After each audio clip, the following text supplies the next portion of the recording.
Bienvenue, donc nous continuons nos travaux pratiques sur LUs.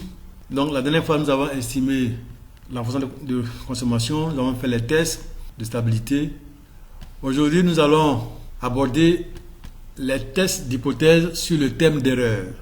N'oubliez pas que sur le thème d'erreur, nous avons formulé des hypothèses. La première hypothèse c'était que les thèmes d'erreur sont de moyenne nulle. La deuxième, les thèmes d'erreur suivent une loi normale, ensuite sont homoscédastiques et enfin sont indépendantes.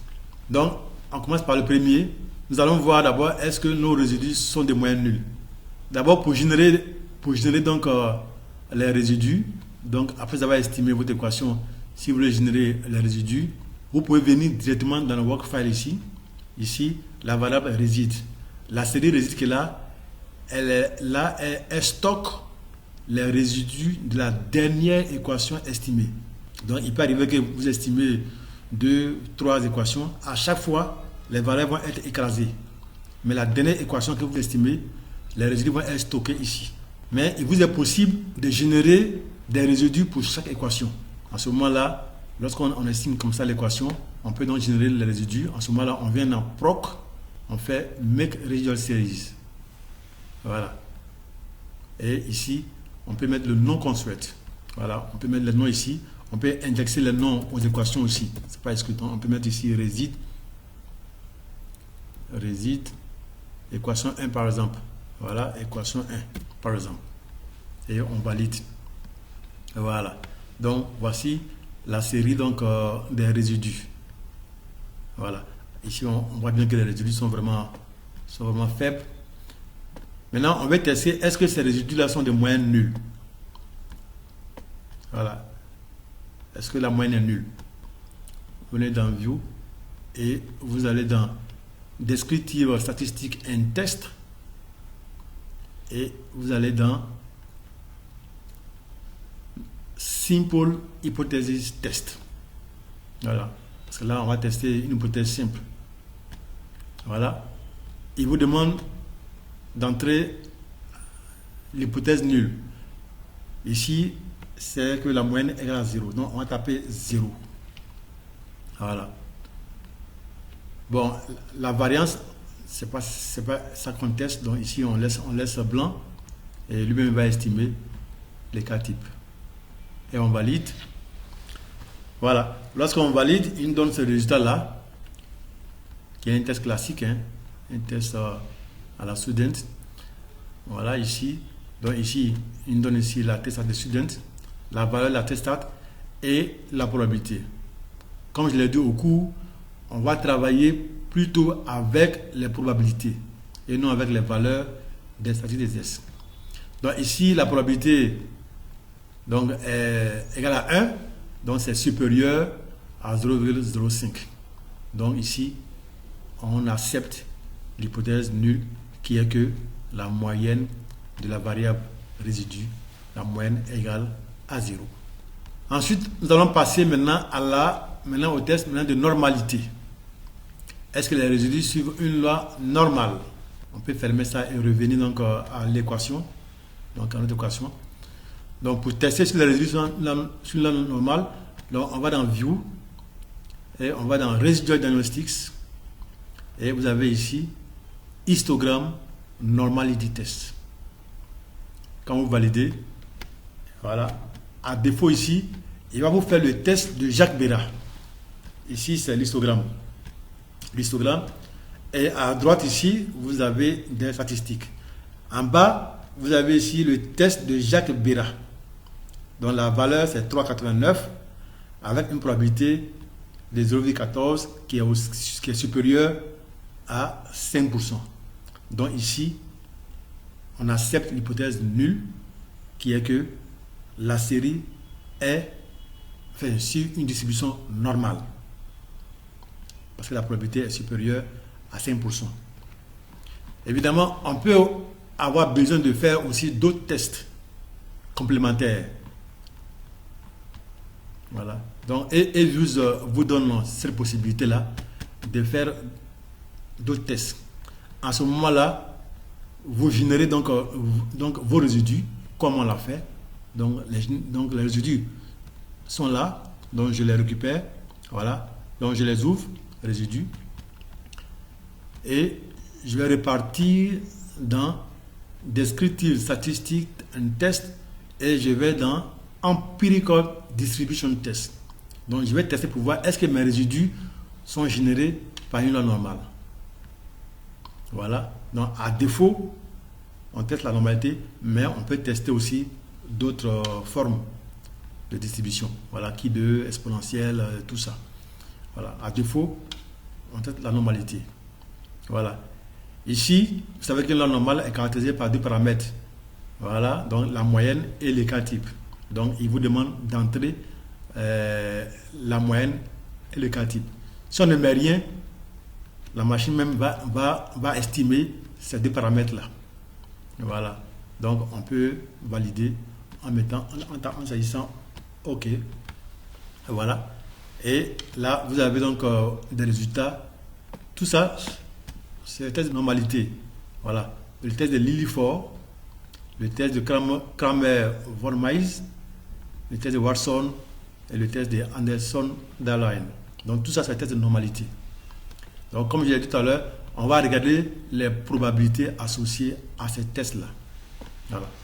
Donc ici, on voit que donc, sur les 4 tests, il y a 1, 2, 3, enfin, et tous ont des probabilités supérieures à 0,05.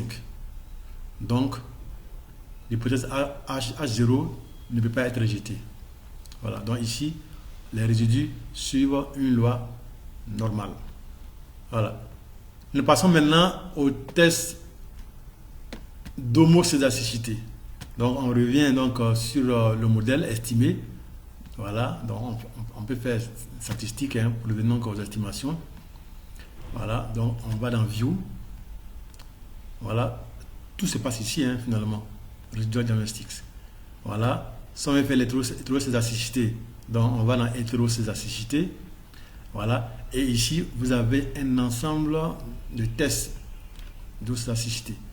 Le test de Brush-Pagan-Godfrey, le test de Harvey, le test de Glaser, le test de White, tout ça, c'est pour l'hétérocédasticité.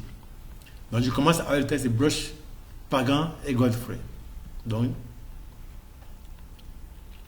je valide. Voilà. Et là, j'ai le résultat. Voilà.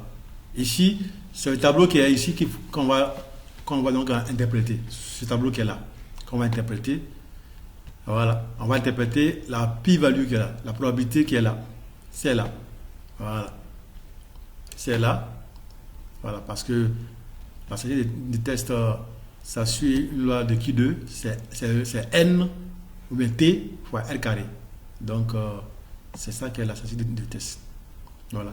Mais lorsque les erreurs sont là normales, on peut également aussi utiliser un test de Fisher. Voilà. On a plus ou moins les mêmes résultats. Donc ici, les probabilités sont supérieures à 0,05. Donc, on accepte l'hypothèse nulle, qui est l'homocédasticité. C'est marqué ici. Hypothèse nulle, homocédasticité. Donc les erreurs du modèle sont homocédastiques.